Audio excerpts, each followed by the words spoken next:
Hello, friends in Sydney. From A to Triple Z. You're listening to 4ZZ FM in Brisbane. An original 4ZZZ podcast series diving into the station's archives to explore the patchwork past, cultural significance and incredible stories of Brisbane Community Radio 4ZZZ.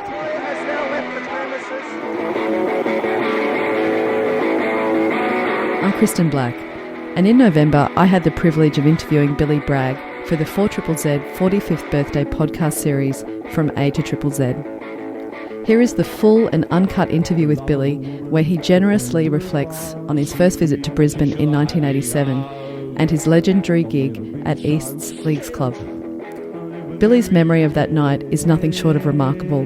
He was acutely aware of the similarities between Sir Joe and Margaret Thatcher, and showed us great empathy while also giving us hope. The Bard of Barking still has a very soft spot for 4ZZZ. Enjoy. Being in love with a total stranger, putting our futures in jeopardy when love is a secret, fear is the key.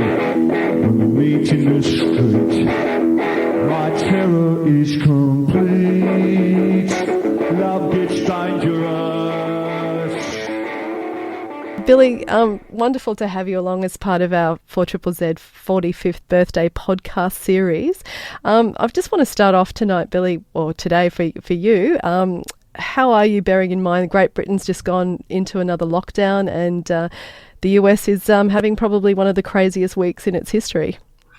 Yeah, it's a kind of, it's a very, very strange time. This whole year has been a very, very strange year. Yes, we're going into our second lockdown. Obviously, it's not the same as the first lockdown. The first lockdown was a bit kind of like everything just literally stopped. I think everybody was like, oh, okay, how do we do this? But now we're all so used to it. It's not a huge difference. I mean, I live out on the coast, so we're quite a long way away from any cities, and I only go into town once a week to do the shopping, and then I'm very careful. I wear my mask, I use my hand sanitizer. So in that sense, it won't be a huge change. Obviously, there's no theatres open, cinemas aren't open anymore. There's no gigs. So I just have to bear in mind now that when I go into town, I won't be able to. There's some things I won't be able to do. I should have got a new battery for my wristwatch last week when I was in town. I forgot to do that, and of course now it's closed again for a month. But having said that, I think most of us will manage a bit better this time, although it's going to be very tough for those people, particularly in the hospitality industry, who are just getting started again and are having to close down again. So whereas those of us who are in the music industry, I've no idea when we're coming back. I've absolutely no idea. Very tough for the music industry, and we felt that here in Australia. Yeah, we've had Melbourne shut down for a very long time, just coming back now, and live music just coming back. And I'd love to talk to you a little bit later on about your shows that we've got hopefully going ahead in February here in Brisbane. But also, Billy, just want to just let you know what I'm hoping to sort of cover tonight with you, if that's okay. I'd like to ask you about your memories of your show in Brisbane in 1987, which is 33 years ago. Hard to believe. I was there as a young person and remember it fondly. I'd like to also talk to you about the connection that was made between yourself and 4ZZZ right back then, which continued, which was wonderful. And also want to sort of set the scene with what was taking place in the world in 1987, like that backdrop, and the politics that we were going through here in Queensland at the time, which you were able to understand and communicate that understanding so well to us that night. So where do you want to start then, Kristin? There's a lot of stuff to cover there. Yeah. Where do you want to start? I'd like to start in 1987. You're 29 years old. It's your first visit to Australia following the release of Talking to the Taxman about poetry. And that tour had 5 dates, starting in Brisbane. You went to Sydney, you went to Melbourne. But with starting in Brisbane, we were experiencing a very tricky climate in more ways than one. What was it that drew you to Australia for that tour, and more particularly Brisbane? Well, obviously, it was my first trip to Australia. I think the support from radio stations like 4ZZZ had managed to sort of drum up some interest in me coming. And the shows, I mean, the entire tour sold out. We did play I think we did 3 nights in Sydney, and we might have done 4 nights in Melbourne, because the shows were selling out and we were adding. And that really was down to, stations like yourself playing my music. I think at the time it was a lot harder to find out what was happening elsewhere around the world. When we came to Australia to tour, we couldn't find the football results out while we were here. It was impossible. It's just like, there's just no way to do it. It may sound strange to listeners now who are used to just getting everything on their phone, but back then when you were gone, particularly when you're gone as far as the Antipodes. And I went all the way to Dunedin in New Zealand, which is, for an English person, playing Dunedin, but Dunedin is the furthest city from where I'm actually sitting at the moment. So if you've gone that far, so the whole trip was a bit like that. And it was all new. So not knowing anything about the politics really of Australia, talking to people, because we were in Sydney before we were in Brisbane, talking to people about what was happening in Australia, I realised that the politics was set up quite similar to the way politics was set up in the UK. Going to the United States of America, the politics there had absolutely no similarity whatsoever with what was happening in America. The 2 political parties at the time were so close to each other, you could barely get a credit card between them. And the idea of a party of Labour was just didn't connect with them. So I had to, I've been to America 3 or 4 times, and I realised I had to talk to them in a different way to talk about socialism. But coming to Australia, it was a very similar connection. The unions were strong. There was a Labour Party. So what I was doing at the time, which was working with an initiative called Red Wedge, working towards the 1987 election, which was in June that year, we were trying to unseat Margaret Thatcher. This was after miners' strike and a lot of other heavy industrial disputes in the UK. It seemed to me, from talking to people in Sydney about politics, because that's what people wanted to talk to me about, the place that had the closest similarity with what we were facing with Margaret Thatcher in the UK was Queensland, with Joe Bjelke-Petersen. He seemed to be the equivalent of Margaret Thatcher, that kind of hardcore, conservative, trying to take things back to how they were in the 1950s, anti-liberty, the way the Queensland police force had been reacting to people was very similar to the way the Metropolitan Police had reacted towards people of colour in my country. So it seemed to me that Queensland was the place where perhaps what I was saying would have the most resonance. So the backdrop to that show in that particular time, the world was still in the grip of a Cold War. Reagan and Gorbachev, which you refer to them during the show, they were telling us about things like Star Wars and perestroika. And as you've just said, you were living under Thatcher's Great Britain. We were living under Joe. Did you think 1987 Queensland was like a microcosm of what was taking place around the world? It's always interesting when you go to a place with a reputation for being, rabidly right wing.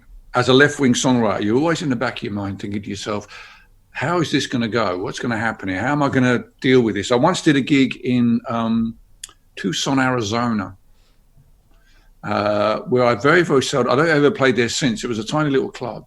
And I went on stage and I could hear someone shouting at me, "Red fag, red fag." I thought, oh, I'm in trouble here. Red fag. And I was like, I'm someone who believes that you have to kind of confront that. So when things calmed down, I could kind of work out where this guy was coming from. I said, "Have you got a problem, mate?" And he shouted at the top of his voice, "Red flag, play the red flag." And what happened was, because of where I was, my mindset going out there, I was hearing red flag. But what he was actually doing was he was shouting for me to play the red flag, because what happens is when you go to somewhere like Queensland, or some in the time of Sir Joe Bjelke-Petersen, or Tucson, Arizona, because so few left-wing performers come, every radical from miles around turns up. They turn up and they're really fired up for what you're bringing. They really want it. They're not just like, like they were in Sydney and Melbourne, like, "Oh, this is really nice," all night, applauding. No, they were great. The crowds were great there. They've always been great. The crowds in Australia always been really supportive. But in Brisbane, everything seemed to be turned up to 11. I can remember on stage, I had Wiggy with me at the time, my sort of sideman and dear friend. And on the table, there were tables there as well. There were people sitting at tables, and they had pitchers of clear liquid. And we thought they might be lemonade because it was clear, but actually it was spirits. And we were like, oh, okay, this is going to be... And also because it's a rugby club as well, isn't it? It was, East Leagues Club. Yeah, rugby league. Yeah, and that has connotations in my country. Okay. Rowdiness and stuff. So it was incredibly rowdy. It was a rowdy old gig. But not because people were having a go at me, but because people were so psyched up for a bit of they wanted to hear the red flag. They wanted it. It's actually before I recorded that, so they weren't shouting for that, but they were up for Power in the Union, those kind of songs, Between the Wars, Which Side Are You On? That whole radical tradition that I'd managed to plug into through my experience with the miners' strike in the UK. That's exactly what the people at the East Leagues Club wanted that night, and their response was incredible. I remember the energy vividly. It was one of my first concerts. I was not even really technically old enough to be there that night, but I was up the back standing on a table. That table collapsed, but I was able to get a great view of you on that very high stage at Easts. You did certainly tap into that feeling that we had, the frustration we shared with living under this very restrictive regime here in Queensland.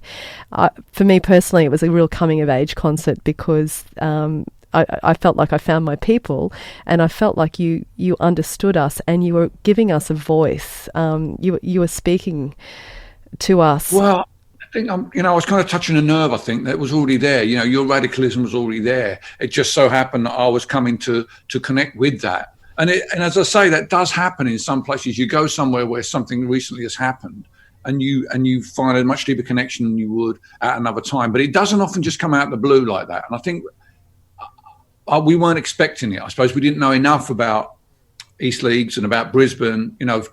As far as I was concerned, all I knew I was going into the deep north, and it could be like going and playing in, it could be, according to the, the people in Sydney and Melbourne, it could be like going to Alabama. It could go either way. So, once it was, the energy was, not only was it positive, it was really turned up. I just kind of fed off that. So my gig as a result of that was a much more kind of pushing harder, radical gig than perhaps I normally might have done. So the Brisbane gig, compared to, say, Sydney and Melbourne on that same tour, had a different vibe, different energy level. It did. I seem to remember, I don't know where I got this impression from, but I still have it, that there were Hell's Angels in the audience, but they were female Hell's Angels. Right. Okay. And I don't know where I got that impression from, but it wasn't like a normal Billy Bragg audience. Something else was going on there. Right. And initially, you think when you walk out and you see them all like that, there's some places where when you go on stage, the audience make the noise that they're supposed to make when you come off stage. And when that happens, you're in for a really great night, Yeah. It kind of like the audience, it means the audience are already fired up, and they're not just like really pleased to see you, Bill. It means they're really fired up, and then they themselves have already got to a level that you might take, 20 minutes to wind them up to. If you play the right songs and say the right things, you might be able to get them up to that level. And then, in the last half hour of the set, you're banging them with hitting them with the bangers. And finally you let loose with New England, go over the top, and it's all done. They've took them over the top. When you walk out on stage and they've already gone over the top, you then got to think to yourself, okay, I'm going to have to make sure I keep on top of this, because this gig could run away with me. Wow. This gig could really run away with me. And it doesn't often happen. Yeah. And the first few times it had happened, it can be a little bit scary. But by the time I got to Brisbane, I'd kind of understood it, and what it did was it upturned all my preconceptions about what the show would be like. The rugby club, Brisbane, the deep north, all that kind of stuff was upended by an audience that was incredibly enthusiastic for what I was bringing. Fantastic, yeah. Listening back to the concert now, I can hear the energy in the recording as old and not as clear as it probably could be after 33 years, that energy is palpable, and there's a very clear conversation going on between yourself and us in the audience, not only through your songs and your lyrics that are touching us, but also what you're saying to us between the songs. People remember that every bit as much, if not more than the music. I think you've got to talk to the audience, particularly if you're wanting to talk about issues. It's not enough just to play the songs. Yeah. You've got to try and connect with people. And one of the things one of the role of a singer-songwriter back then was to bring the news from one place to another place, to come to Brisbane and to talk to the audience about what was happening in the UK, what had happened during the miners' strike, what was happening with Margaret Thatcher, what I'd seen in the United States of America. Again, this is something that's been superseded by the internet. We all know what's happening in Pennsylvania this afternoon. So, that's not quite so important as it used to be. But back then, it was much harder to make that connection. So talking to the audience is absolutely crucial. I mean, it's what Woody Guthrie did. He took the news from one place, from Oklahoma, brought it to California, took it to New York, talked about his own experiences. Yep. So that aspect of the kind of like, I suppose it's a bit of a folk music thing. And for me, it was much easier because I was a solo performer. I could react to things I'd heard that day. And I often like to do that because I like the audience to know that I'm in their town. Like, this is just not some of the things I say every night, of course, because I'm setting up songs about, that particularly pertain to something that's happened. But for me, a really good gig is where I'm riffing on something that happened that day or something I saw in that town, something that's both either inspiring or, vaguely comical. I will go off on one like that. I listen back to some of my tapes and I'm talking about something that I don't even know what it actually is anymore, but I'm laughing and the audience are all laughing, which is a great sign because I've obviously found because if you can make people smile, if you make people laugh, when the politics comes, it comes like an arm around the shoulder rather than a punch in the gut. And I think that's always been my MO, is to draw people in, to entertain people, and then to give them the politics rather than, hitting them all the time with the politics. I don't think that works. I've seen bands do that. I don't think it works so well. Sure. Well, you do that so beautifully. A few songs in, you've come from Sydney and you tell us a story about walking around Sydney and you spot a Volkswagen Beetle parked on the side of the road with a Joe for PM sticker on it. Do you remember this story? No, I don't. I'm sorry. It's a while ago. Well, you're only a couple of songs in to the gig, and this was the moment I felt that the concert just erupted, and it stayed at that level for the rest of the night. You say you were walking around Paddington in Sydney with a few friends, and you spot this Volkswagen Beetle with this Joe for PM sticker, and you say, fortunately, it was a Volkswagen Beetle, and the crowd erupts, and we're not sure why it's fortunate. And you say, it's fortunate because it only took 3 of us to turn the fucker over. Yeah, that is the sort of thing I would say. Yeah. I can imagine that. I mean, it's sort of like, that's what you want to do. You want to make that connection with people. It's absolutely crucial.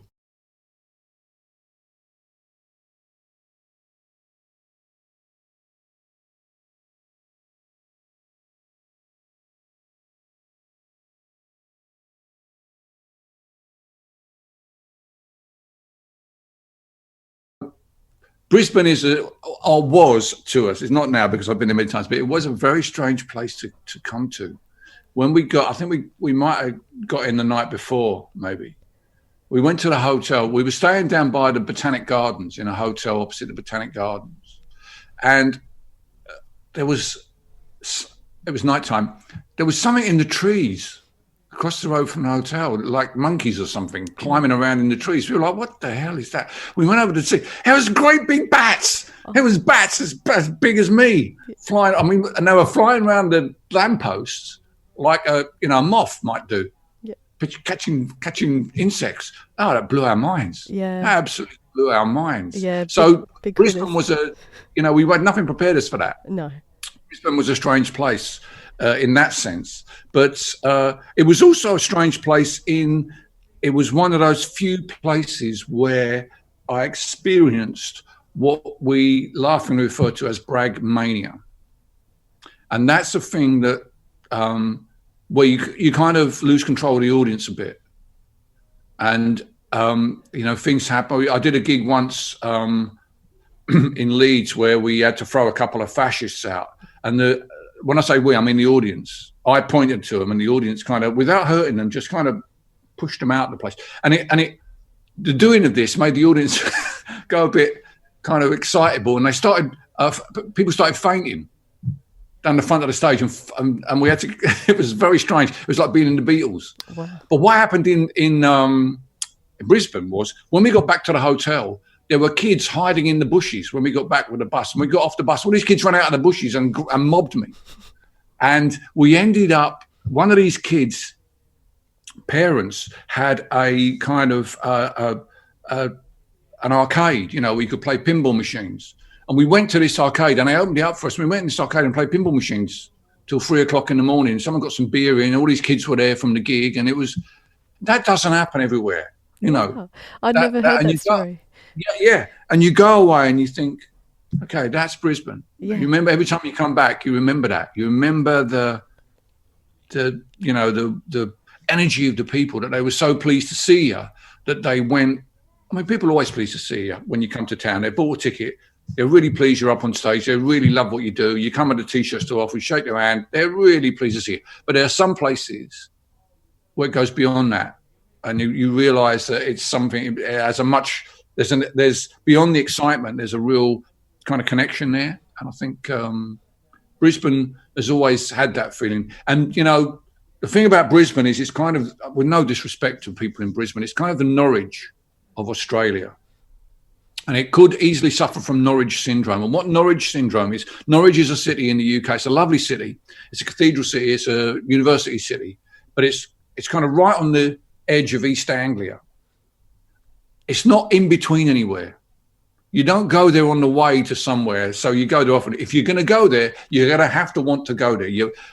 So consequently, not many people go there because it's like you can forget it's there. Yeah. Because it's easy to do in Australia because all the, the main cities are sort of, closer together. But for me, Brisbane's always been an absolute must visit city because in part of that energy that I first experienced there, but also the people in Brisbane have always really been great. I've got some good friends up there, and I think you've got to make the effort to get to people and not expect them to, in a country the size of Australia, not expect people to have to fly all the way down to see you. Yeah, Brisbane used to miss out on a fair few tours. A lot of people. That's it. Norwich. That's Norwich syndrome. Right, it's shameful. Yeah. I'm always on the. I can't imagine doing an Australian tour without playing Brisbane.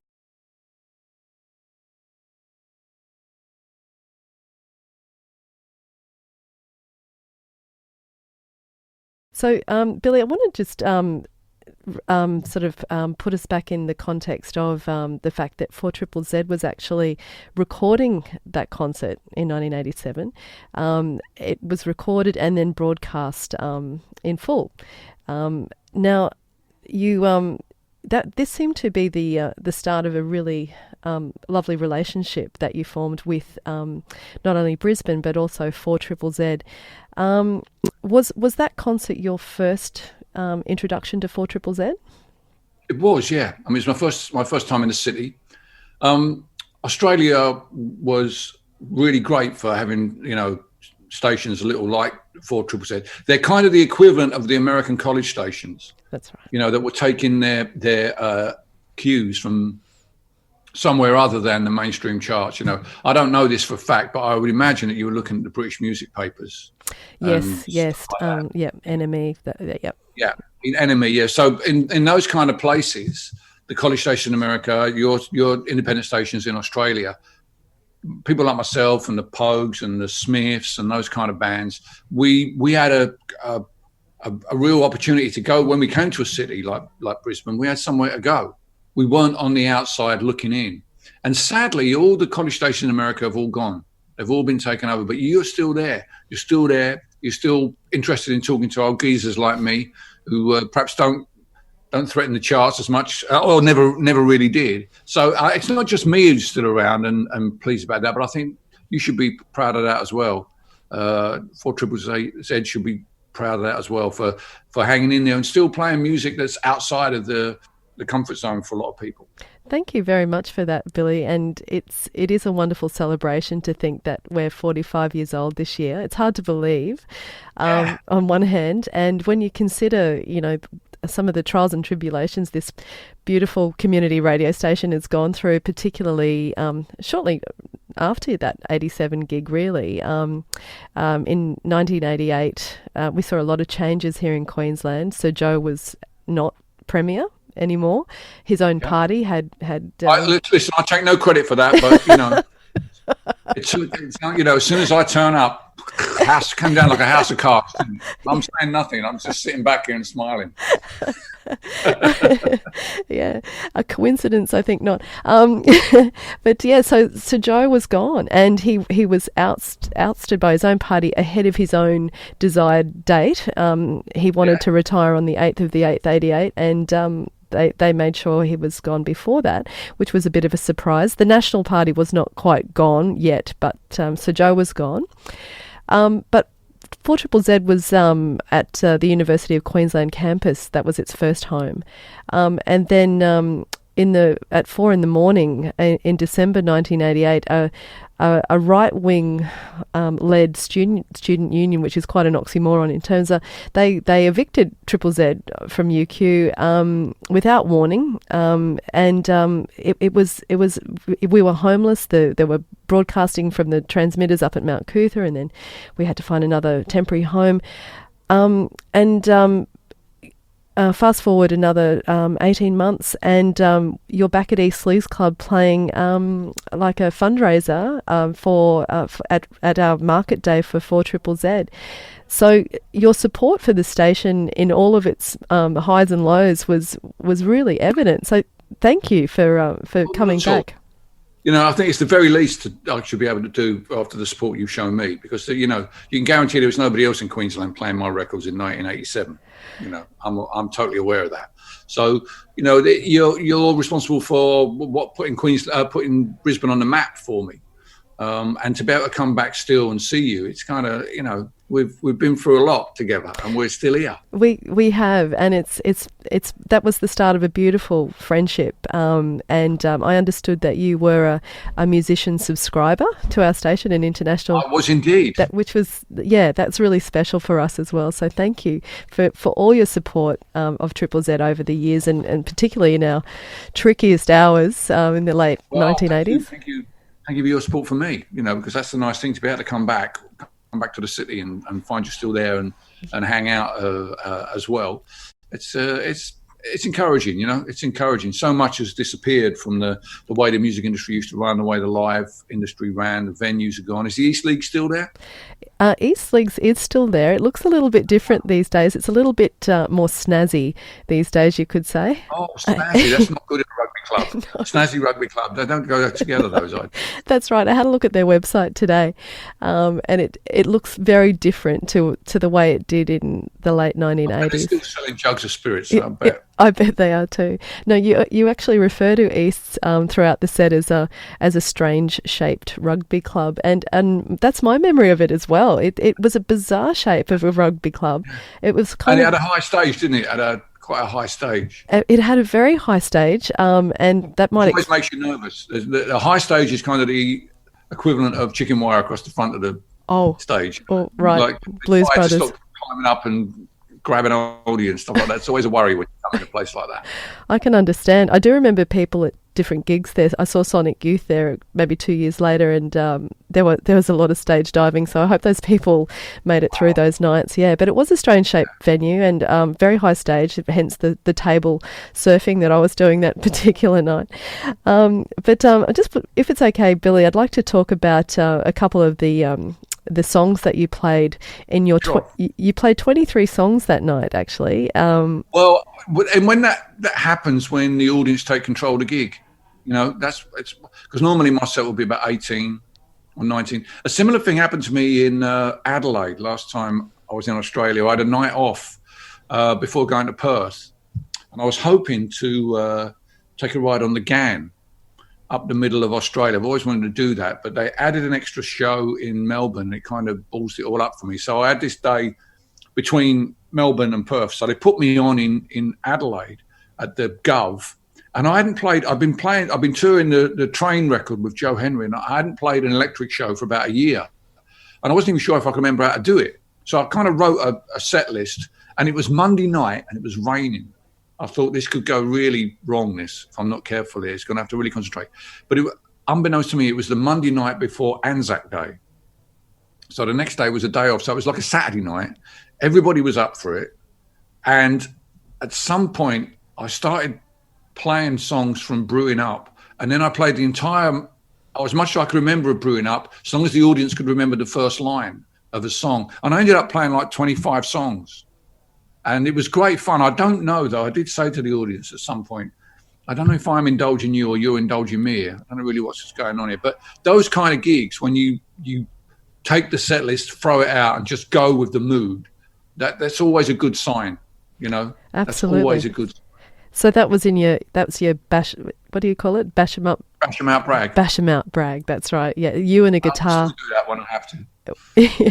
You and a guitar and an amplifier, and we love it. It's kind of, I remember that night you were up there on the stage, and you were kind of like it was like seeing a busker, but I don't know, with this powerful connection to us. You were very funny, very tapped into what we were dealing with, and yet you were able to weave politics through your songs and through your humour. It was a wonderful cocktail that you brought to us that night, and people still refer to what their favourite moment of that show was in different ways. It was very, very special. So just thinking back to some of the songs, one of the songs that really stood out for us that night, we're 9 songs into the show and you start playing The Saturday Boy, and you give us the backstory of that beautiful song, how it's your story, and you say not all songs are about your love adventures or misadventures, but this one is. It brings tears to our eyes. You talk about how you always hear the trumpet coming in even when the trumpet's not there. And what I've found through talking to young men who were at that show, Jeff Wilson included, is that it encouraged... That young man, that particular young man, of all the young men in Queensland, you should talk to him. How scary. Give my regards. I will. I found out he used to catch my bus when I was 12 through our talking. It's bizarre. But anyway... a lot of these young men who are now, in their 50s, say that your songs, such as The Saturday Boy, gave them the courage to not only pick up a guitar and sing, but also to express their feelings when they were in relationships. It was like you gave them permission to suddenly, be a young man and talk about the feelings. We all need a bit of that. Everybody needs a bit of that. It's hard, coming to terms with adulthood. It's a challenge for everybody, and there aren't many, handbooks about exactly how to do that. So if you can offer someone some reference points, not direct lessons, but reference points, reflections on your own experience, you're kind of helping them to map out their own path through that minefield of growing up and dealing with relationships with people, intimate relationships. And I think that's what music did for me. It kind of gave me a means of comparing my experiences in relationships with somebody else's. All right, I was comparing mine with Smokey Robinson's, but it helps in that sense. There was no way you couldn't Google it in those days. You had to rely on any information you could get. And one of the things that I was doing was, when it came to the politics, I was rough and tough. But when it came to love songs, I was a much more vulnerable person, because that's who I was, and that's reflected in the songs. And I think that vulnerability is not a bad thing. It's a kind of anti-macho thing. It's based on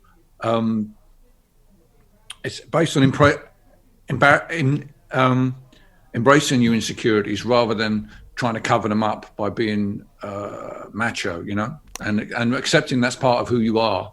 And it's not such a bad thing. Most of us are like that. There's very few, love gods out there. Most of us are making it up as we go along.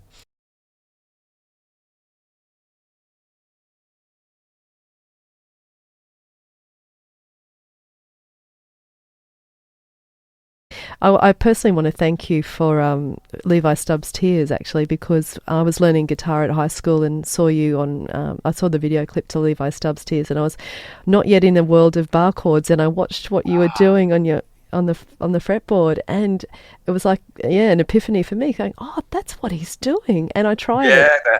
So thank you. I mean, again, not at all. That's how you would learn. There's no way to Google the dots for that. You had to go and find someone, and in the old days, people had to learn by sitting on the stage and watching people play. Even at least with those days we had videos. You were able to access a video of it. That's right. But bar chords are always a bastard. I still have problems with it. Billy, we get to the end of your set, and you finish with a New England. But you come back out for 5 more songs in an encore with Wiggy for A13 as well. Yeah. And in your encores, you mention the importance of freedom of the press, and you dedicate It Says Here to Rupert Murdoch. You also address your disappointment with the Labor Party in the UK, and that apathy, you feel, is the greatest obstacle to change. Do you think much has changed since 1987, or are those issues still really present and relevant? Well, I think they are. I think they're perhaps more relevant now because it's possible for you to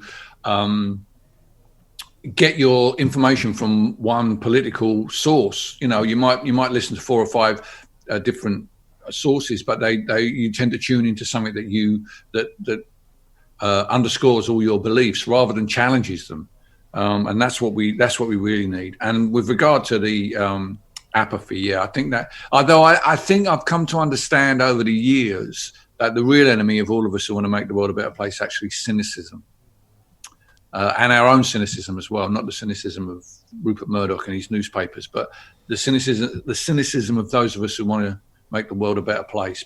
Because there's so much out there to make you feel cynical. I mean, the last few years with Brexit in my country, with Trump in America, there's enough there to make anybody want to switch off and say, you know what, I can't do this anymore. But that's what Murdoch wants you to do. Murdoch wants you to say, oh, I can't be dealing with this anymore. The real challenge to all of us is to overcome that and to find, even though it's tough, to find some empathy and to not give up on that, because it's what we on the left are all about, really. We're all about empathy. We're all about understanding other people, feeling for other people's experiences. And conversely, that's what music is about. The best pop music makes you experience something that you might never have felt before. It makes you see the world from another person's perspective. So empathy is our great currency in music. And the last few years, empathy has been dismissed and discredited by the likes of Trump and Boris Johnson. Any sort of compassion has been derided. And I think the reason why they're so dismissive of empathy is because they understand that if you mix empathy with activism, you get solidarity. And that's what they worry about more than anything else. People coming together to ensure that the world is a fairer, a safer, and ecologically sustainable place. That's the thing that worries them the most. So, my job is not to, just be political, but to make sure that what I'm saying is, is underscored by that empathy. That's what we're dealing with. And it's not just political songwriters, by the way. I'm talking about anybody who writes songs. Adele songs are all about empathy as well. And music has that really special power to connect.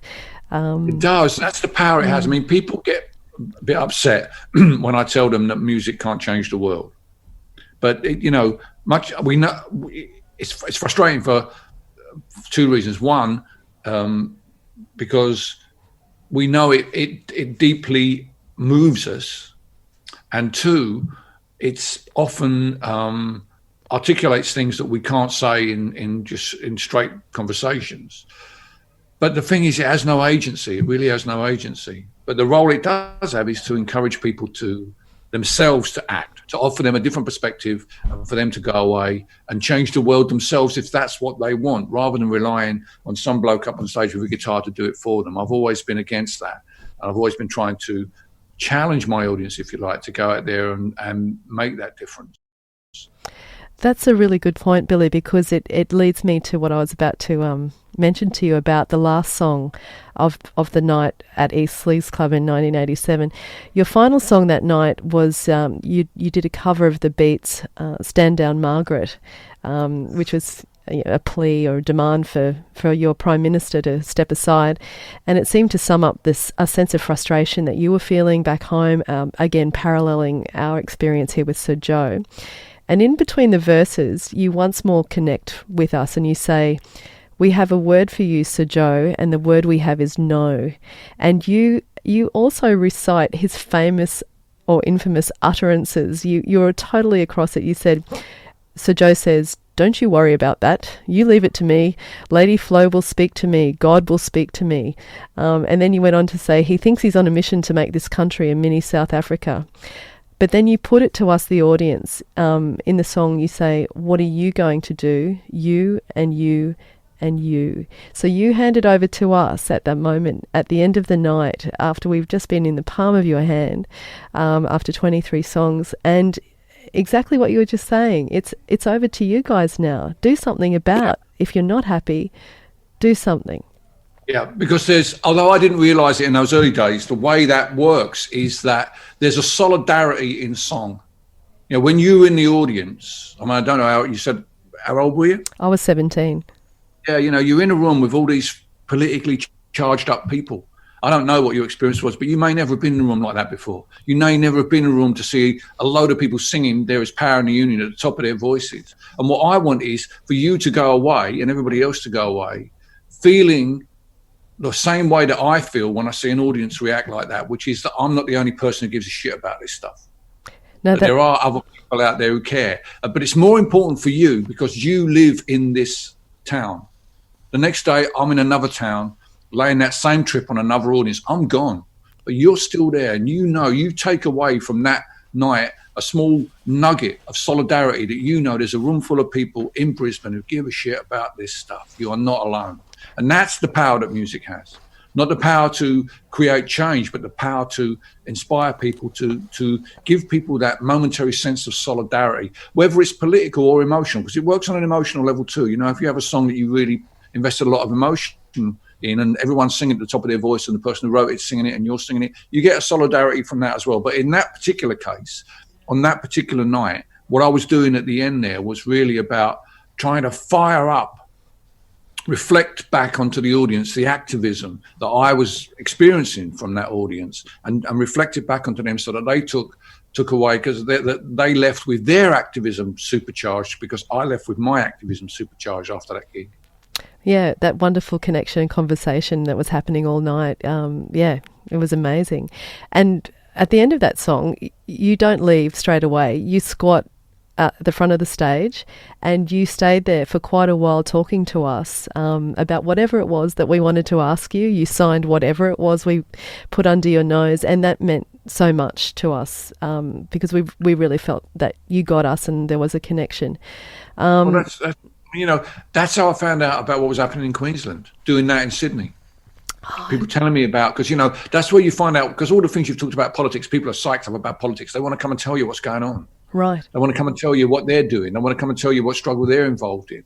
And because we were going to Brisbane, because Joe was such a bogey man for the progressive politics in Australia, everyone was talking about him. And I knew about him. I probably was riffing off him as well when I was in Sydney and Melbourne, because he was such a target there for me to make a point about Thatcher. In many ways, him being there allowed me to make the comments I wanted to make from a British perspective to connect with your experience in Australia by using him there. So, and I would have learned that from sitting on the stage talking to people after the show. That's how else would I learn? How else would I get that perspective? It's absolutely and still is, because that, I still try and do that when I can. And I still learn stuff that I wouldn't have learned otherwise. So it's a crucial part of what I do. Thank you for that, because that is a really special lingering memory for those of us who were there that night. And I also wanted to ask you, Billy, we've been so fortunate to have you back in Brisbane several times since 1987. I was fortunate enough to see you again in 1989 at that support for Triple Z's eviction. But we've been watching your announcements about your proposed show for February 2021 here at the Triffid. I heard word today that show is going ahead. Is it official that that trilogy of shows will be taking place here in Brisbane? Fear not, I'm afraid, Kristin. I think there's every possibility that these are going to be pushed back another year, unfortunately. Oh, that's sad. The promoters are very concerned that while Australia might be free of COVID, that those of us coming from abroad, we still won't be able to come into the country. And I think, it's beyond all of our control. I find it really, really frustrating. But ultimately, this will happen. It's just a matter of as and when. So I fear that in the next few days we'll have to really think about whether or not we're coming, because it is it's getting close. People start planning for all these kind of things, and I don't want to. People have already been let down once. The promoters and those kind of people at the end of venues. We have no control over it at the moment. As I say, we're just coming back into lockdown over here. So much as it may seem that now that Victoria's coming out of it, that's it. You have another winter to face. That's right. And, that's so our winter has unfortunately brought the whole thing back again. So I think everybody's erring on the side of caution at the moment. So it may be 2022 before I see you in Brisbane, I'm afraid. Okay, that is sad for us here, Billy, but totally understand, particularly given what's happening over. It's beyond my control. I mean, my son is incredibly frustrated by this because he's a musician and he's in Brighton and he's, wanting to do gigs. He was starting to get a bit of a head of steam. And I'm saying to him, son, look, if it was just you that couldn't do gigs and everything else was carrying on, then you could, you could feel hard done by. But this is everybody. This is happening to everybody. There's nothing in our control that we can do to change that. And I want these gigs to be everybody together and get that fabulous feeling we get when we come together, that moment we share in the dark again. And I feel confident that people will come back to gigs when this is over, because we need that. We need that communion that we get from a gig, but it's got to be safe. Exactly. Everyone's got to be confident that they can come in and enjoy themselves and sing at the top of their voices and not get ill themselves or make anybody else ill. So yeah, I think we're just going to have to, unfortunately, like so much this year, frustratingly, we're going to have to be patient about this.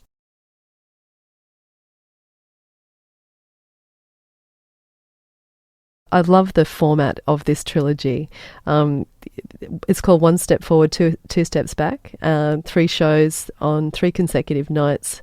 The first one being your current set, the second one focusing on your first 3 albums, and the third night concluding with your first decade of recording. Of those 3 nights, what one do you think would most closely resemble March 1987? I think it would probably be the second night. Okay, that's first 3 albums. That's the one I'll be at. Yeah, that's the one that always sells out first. I'll be honest with you. Yeah. It's the one people really, really like, and I can understand that. Yeah, and it's funny because the obviously the first night is the set I would play if I just came and did a one night show in your town, which has elements of the first 6 albums are in there. Levi Stubbs is in there, Great Leap Forward's in there, but the second night is Bash 'Em Out Bragg. Fantastic. It's the fire and the fury. But then the third night, which is Workers' Playtime, Don't Try This at Home, and William Bloke, it's hard to do that because so many of the songs from that period are ballads. It's when I was turning into a soul singer. It's all Must I Paint You a Picture, and Valentine's Day Is Over, and Cindy of 1,000 Lives, and there aren't so many gut punch, kick ass, Bash 'Em Out Bragg songs in that period. I struggled to get because what you want in a set is you want it to sort of start fast, have a middle bit in the end, and then shoot off like a rocket at the end, getting faster and faster. But but it's harder to do that. But it's interesting because it takes me out of my comfort zone and it forces me to think about the songs more. And I like that. It would be rotten if I just went out there and just played the same songs every night and just, it was all just lickety split. It forces me to think harder about how am I going to link from this song to this next song in a way that's both, current and entertaining. I love the way not only each night will have its own journey, like the 3 nights have their own story to tell separately as well. So, and I've been speaking to some people who are hoping to see you for the package, all 3 nights. So it sounds like an amazing gig when we. It's a lot of fun. It is. It's a real lot of fun, and because you can. Obviously, being solo, I can tweak the songs, what I play every night to fit the mood of the audience, which is a great thing to be able to do. So also it kind of sort of gets you off that, fly play treadmill, which is neither good for the soul or good for the environment. So, it slows everything down a bit and it gives you a bit more chance to connect with the place where you are rather than going through like pork for a goose, there you were gone. Yeah. Have you been to the Triffid in Brisbane before? I think I have, I've played there a few times, if I seem to remember. Yeah. So, very much looking forward to that. As I say, I always have a great time in Brisbane. Fantastic. We are so looking forward to seeing you back on our shores, Billy. We have such a soft spot for you here at 4ZZZ.